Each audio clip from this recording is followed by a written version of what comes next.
아침에 일어나면 입안이 바짝 마르고 손발끝이 찌릿찌릿하다면 여러분의 혈관이 비명을 지르고 있는 겁니다. 본격적인 추위가 시작되면서 제 진료실 문을 두드리는 어르신들이 늘었습니다. 오늘 제가 들려드릴 이야기는 76세 최영감님의 실제 사례입니다. 최영감님은 동네에서 알아주는 건강 체질이셨습니다. 소화력 하나는 타고났다고 자랑하시면서 아침마다 뜨끈한 밥에 물 말아서 젓갈이랑 드시고 입가심으로 달달한 믹스커피 2봉지를 타서 드시는 게 유일한 낙이라고 하셨죠. 겉으로 보기엔 아무 문제 없어 보였습니다. 하지만 최영감님의 몸속, 특히 췌장과 혈관은 매일 아침 소리 없는 비명을 지르고 있었습니다. 결국 지난달 최영감님은 아침에 자리에서 일어나시다가 다리에 힘이 풀려 주저앉으셨고 검사 결과 당뇨 합병증 초기라는 진단을 받으셨습니다. 도대체 무엇이 문제였을까요? 단순히 믹스커피 때문일까요? 아닙니다. 진짜 원인은 겨울철 아침이라는 특수한 환경을 무시했기 때문입니다. 겨울은 당뇨인들에게 가장 잔인한 계절입니다. 날씨가 추워지면 우리 몸의 수도관이라고 할 수 있는 혈관은 천을 뺏기지 않으려고 잔뜩 웅크리며 수축합니다. 수도관은 좁아졌는데 활동량이 줄어들어 끈적해진 혈액이 그 좁은 관을 통과하려고 하니 압력이 높아질 수밖에 없겠죠. 실제로 대한당뇨병학회의 통계 자료를 보면 아주 충격적인 사실이 나옵니다. 겨울철 당뇨 환자의 평균 공복 혈당은 다른 계절에 비해 무려 22mg DL$ 이상 높게 측정된다고 합니다. 이건 단순히 수치가 조금 올랐다는 뜻이 아닙니다. 여러분의 혈관 벽이 그만큼 더 강한 압박을 받고 있고 언제 터질지 모르는 시한폭탄과 같아졌다는 경고입니다. 특히 가장 위험한 시간대가 바로 아침 공복입니다. 밤새 우리 몸은 잠자면서 물 한 모금 마시지 못해 혈액 점도가 높아져 있는데 여기에 잘못된 아침 식사로 혈당 스파이크까지 더해지면 그야말로 불난 집에 기름을 붓는 격이 됩니다. 많은 분들이 방송에서 뭘 먹어라 뭘 하지 마라 이야기하지만 정작 왜 내 몸이 아침마다 혈당 롤러코스터를 타는지 그 근본적인 원리는 모르고 계십니다. 췌장이 약하게 태어난 한국인은 서양인과 똑같이 관리해서는 절대 이 문제를 해결할 수 없습니다. 그래서 준비했습니다. 오늘 저는 여러분께 20년 넘게 환자를 보며 터득한 저만의 특급 처방전을 공개하려 합니다. 약냄새 나는 병원 이야기가 아닙니다. 아침에 눈 뜨자마자 마시는 차 한 잔이 어떻게 굳어버린 혈관을 녹여주는지, 삶은 달걀이 아니라 어떤 순서로 젓가락을 움직여야 췌장을 보호할 수 있는지, 그리고 돈 한 푼 안 들이고 혈당을 뚝 떨어뜨리는 아침 10분의 기적 같은 루틴까지 모두 알려드리겠습니다. 제가 장담합니다. 오늘 알려드리는 내용을 딱 3일만 따라 해보세요. 찌릿하던 손발이 따뜻해지고 아침마다 멍하던 머리가 맑아지는 걸 바로 느끼실 수 있을 겁니다. 최영감님도 이 방법으로 당화혈색소를 정상 범위로 되돌리셨으니까요. 본격적인 이야기를 시작하기 전에 여러분의 건강한 백세를 응원하는 마음으로 좋아요 버튼 한번 꾹 눌러주시고요. 댓글창에 건강이라고 2글자만 남겨주세요. 여러분의 작은 다짐이 건강을 지키는 첫걸음이 됩니다. 자, 그럼 우리 몸이 겨울철 아침마다 왜 비상사태를 선포하는지 그 속에 숨겨진 놀라운 비밀부터 하나씩 풀어보겠습니다. 여러분, 혹시 아침에 일어나서 몸에 좋다니까 혹은 당 떨어진다는 핑계로 무심코 하시는 행동들이 있으신가요? 냉정하게 말씀드리겠습니다. 지금부터 제가 말씀드리는 이 3가지 행동 겨울철 아침에는 절대 하시면 안 됩니다. 이걸 계속하시면 아무리 좋은 약을 드셔도 밑 빠진 독에 물 붓기입니다. 첫 번째, 아침 공복에 꿀물이나 믹스커피 드시는 겁니다. 아니, 선생님, 아침에 따뜻한 꿀물 한 잔이 보약이라던데요? 하시는 분들 계시죠? 네, 건강한 젊은 사람들에게는 그럴 수 있습니다. 하지만 당뇨가 걱정되는 우리 나이대에는 독약입니다. 밤새 텅 비어있던 위장에 액체로 된 단순당이 들어오면 어떻게 될까요? 마치 마른 장작에 휘발유를 붓는 것과 같습니다. 흡수되는 속도가 너무 빨라서 췌장이 감당을 못하고 혈당이 수직으로 상승합니다. 특히 60세가 넘어가면 인슐린 분비 능력이 떨어지는데 이때 마시는 믹스커피 한 잔은 췌장을 강제로 쥐어짜는 고문과 다를 게 없습니다. 두 번째, 입맛 없다고 아침 식사를 거르는 겁니다. 이게 정말 위험한 착각입니다. 안 먹으면 혈당 안 오르겠지? 천만에요. 우리 몸은 비상사태를 선포합니다. 스트레스를 받을 때 나오는 코르티솔이라는 호르몬이 뿜어져 나오는데 이 녀석이 간에게 명령합니다. 지금 비상이다. 당장 창고에 있는 당을 풀어라. 그래서 아침을 굶었는데 오히려 점심때 혈당을 재보면 수치가 더 높게 나오는 기이한 현상이 벌어지는 겁니다. 세 번째, 찬바람 쐬며 빈속에 운동 나가는 겁니다. 겨울 아침 공기는 혈관을 수축시키는 주범입니다. 빈속에 나가서 찬바람 맞으며 운동하면 혈압은 오르고 몸은 에너지를 아끼려고 지방을 더 축적하려 듭니다. 그렇다면 도대체 왜 우리는 아침만 되면 이렇게 혈당 조절이 힘든 걸까요? 단순히 뭘 먹어서가 아닙니다. 우리 몸속에 자동 보일러가 켜지기 때문입니다. 전문 용어로 이것을 새벽 현상이라고 부릅니다. 여러분이 잠든 새벽 3시에서 6시 사이 우리 몸은 아침에 깰 준비를 합니다. 자는 동안 떨어진 천을 올리고 잠을 깨우기 위해 뇌가 명령을 내리죠.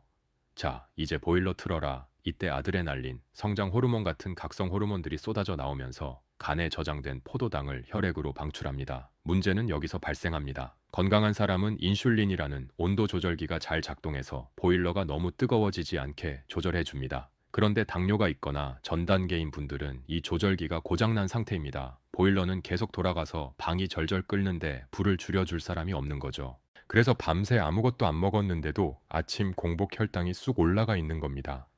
실제로 연구를 보면 당뇨 환자는 밤사이에만 혈당이 평균 16mg/dl나 저절로 올라간다고 합니다. 여기에 더해서 우리 한국인에게는 억울하지만 인정해야 할 숙명이 하나 있습니다. 바로 냄비의 크기가 다릅니다. 분당서울대병원 임수교수팀의 연구 결과를 보면 아주 충격적입니다. 서양인과 키랑 몸무게가 똑같아도 한국인의 췌장 크기는 서양인보다 10.3%나 작았습니다.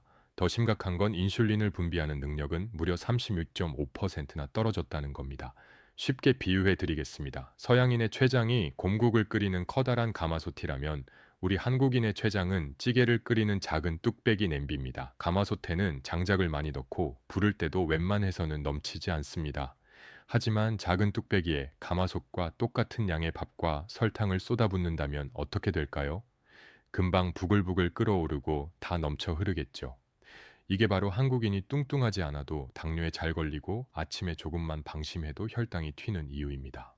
앞서 말씀드린 최영감 님도 바로 이 뚝배기 이론을 모르셨던 겁니다. 타고난 냄비는 작은데 겨울이라 춥다고 활동은 안 하시고 아침마다 믹스커피라는 강력한 연료를 부어대니 췌장이 견디다 못해 파업을 선언한 것이죠.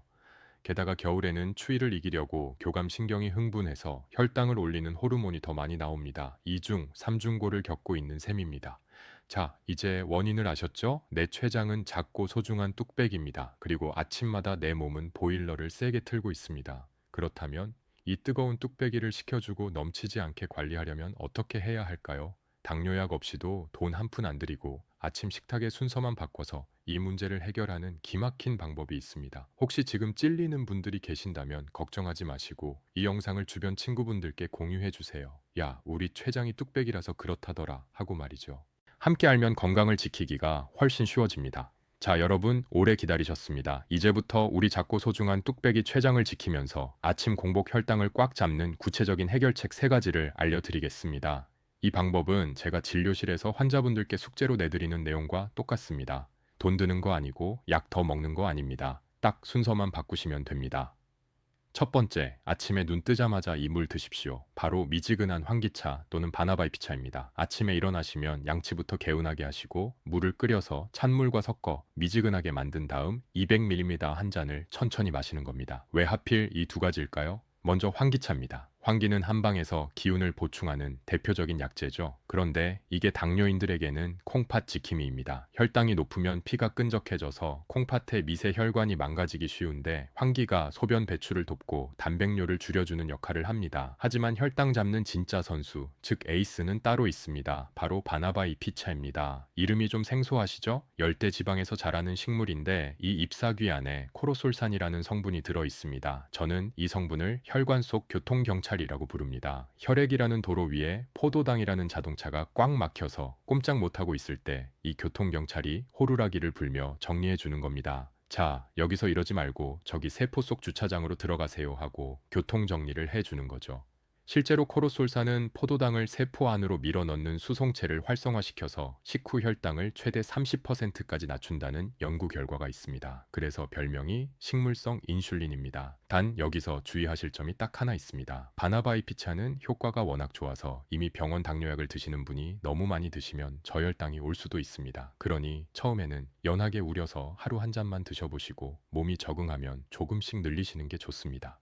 두 번째, 아침 식사하실 때 위장에 거름망을 설치하십시오. 이게 무슨 뚱딴지 같은 소리냐고요? 식사 순서를 바꾸라는 이야기입니다. 우리가 보통 밥 한 숟갈 크게 떠서 입에 넣고 반찬 집어 먹죠? 이거 오늘부터 당장 멈추셔야 합니다. 무조건 채소부터 드십시오. 밥상에 앉으시면 밥그릇 뚜껑은 열지도 마시고 상추, 오이, 시금치 나물 같은 채소를 먼저 집어 드시는 겁니다. 이게 바로 위장에 거름망을 설치하는 과정입니다. 식이섬유가 풍부한 채소가 위장 바닥에 먼저 깔리면 마치 촘촘한 그물망처럼 작용합니다. 그 뒤에 들어오는 탄수화물이 이 그물망에 걸려서 소화되고 흡수되는 속도가 현저하게 느려집니다. 채소 다음에는 단백질입니다. 삶은 달걀, 두부, 생선 같은 걸 드세요. 단백질이 들어가면 우리 몸에서는 TGLP1라는 호르몬이 나옵니다. 요즘 없어서 못 판다는 비만 치료 주사제 성분이 바로 이겁니다. 이 호르몬이 뇌에다가 어이 주인님 배부르다 그만 먹어라 하고 신호를 보냅니다. 마지막으로 밥을 드시는 겁니다. 이렇게 거꾸로 식사법을 실천하면 어떤 일이 벌어질까요? 미국 코넬 대학교 연구팀이 실험을 해봤습니다. 똑같은 햄버거를 먹는데 빵부터 먹은 사람보다 채소와 고기 패티를 먼저 먹고 빵을 나중에 먹은 사람의 혈당이 무려 37%나 낮았습니다. 음식 종류를 바꾼 게 아닙니다. 오직 순서만 바꿨는데 약 한 알 먹은 것만큼 혈당이 떨어진 겁니다. 세 번째, 밥 숟가락 놓고 30분 뒤 근육에게 밥을 주십시오. 식사하시고 나서 아이고 배부르다 하고 소파에 누워서 텔레비전 켜시죠. 그 순간 여러분의 혈관은 설탕물로 절여집니다. 식사 후 30분이 지나면 소화된 포도당이 혈액 속으로 막 쏟아져 나옵니다. 이때가 골든타임입니다. 딱 10분만 걸으십시오. 거창하게 운동복 입고 나가실 필요도 없습니다. 집안 거실을 왔다 갔다 하시거나 설거지를 하시면서 발뒤꿈치를 들었다 놨다 하셔도 됩니다. 이게 왜 중요하냐면요. 우리 허벅지와 종아리 근육은 거대한 스펀지입니다.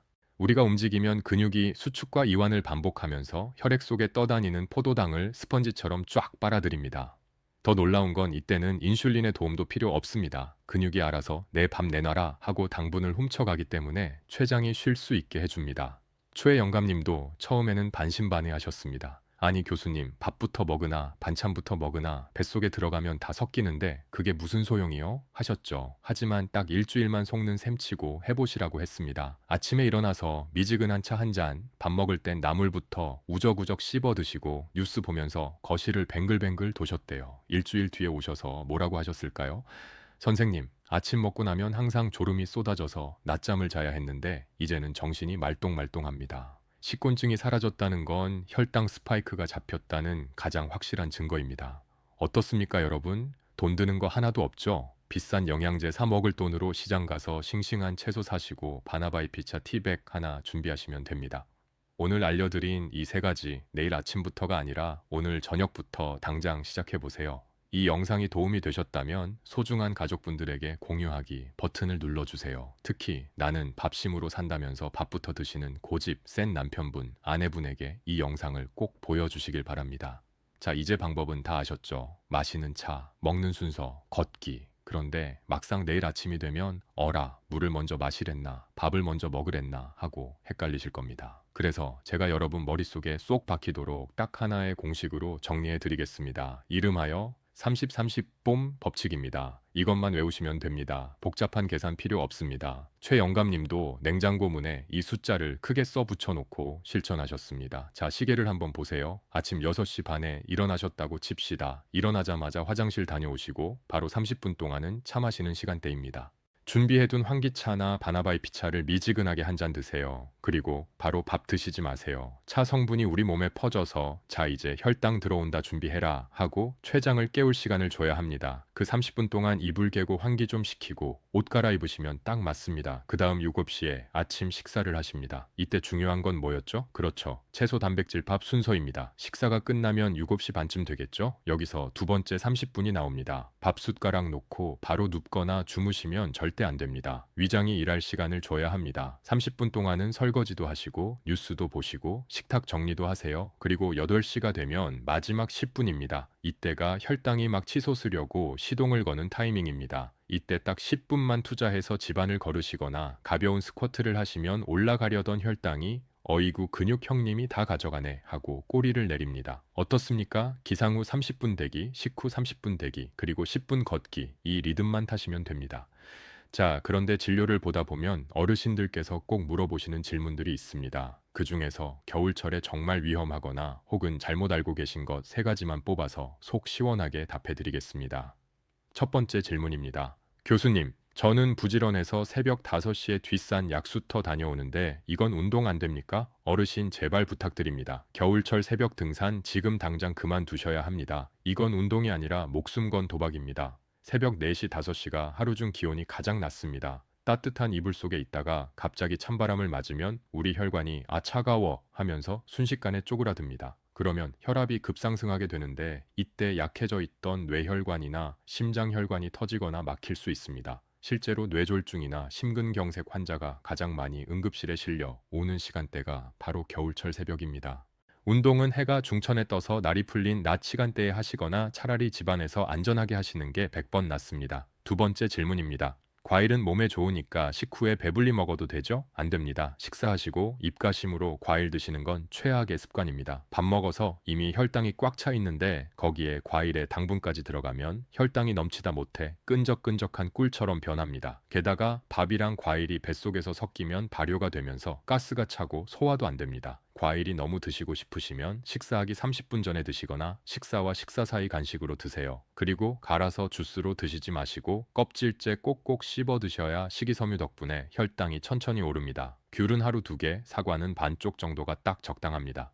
세 번째 질문입니다. 겨울만 되면 발뒤꿈치가 갈라지고 피가 나는데 대수롭지 않죠. 절대 대수롭지 않은 게 아닙니다. 당뇨가 있으신 분들에게 발은 얼굴보다 더 소중하게 모셔야 할 곳입니다. 혈당이 높으면 말초 신경이 둔해지고 혈액순환이 안 돼서 발의 상처가 나도 아픈 줄을 모릅니다. 겨울철 건조한 날씨에 발뒤꿈치가 갈라져서 틈이 생기면 거기로 세균이 들어가서 염증이 생기기 쉽습니다. 심하면 당뇨발, 즉 족부 궤양으로 이어져서 정말 무서운 결과를 초래할 수 있습니다. 오늘부터 씻고 나오시면 얼굴에 로션 바르기 전에 발부터 챙기세요.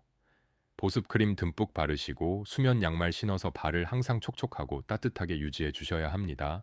자, 여러분, 오늘 제가 알려드린 30-30 원춤 법칙, 그리고 이 세 가지 주의 사항 듣기만 해서는 소용없습니다. 내일 아침부터 당장 해보겠다 하시는 분들은 지금 댓글창에 숫자 1이라고 딱 한 글자만 남겨주세요. 그 숫자 1이 여러분의 건강을 1순위로 챙기겠다는 다짐이자 저와의 약속입니다. 다른 분들이 1이라고 남기신 걸 보면서 아, 나만 하는 게 아니구나 하고 서로 힘을 얻으실 수도 있을 겁니다. 최영감 님도 처음엔 귀찮아 하셨지만 지금은 눈 감고도 하십니다. 습관이 되는 데는 딱 3주면 충분합니다. 자, 이제 마지막으로 오늘 내용을 가슴에 새길 수 있도록 딱 3줄로 요약해드리고 달라진 최영감 님의 근황을 전해드리면서 마치겠습니다. 오늘 들려드린 긴 이야기 딱 3가지만 기억하시면 됩니다.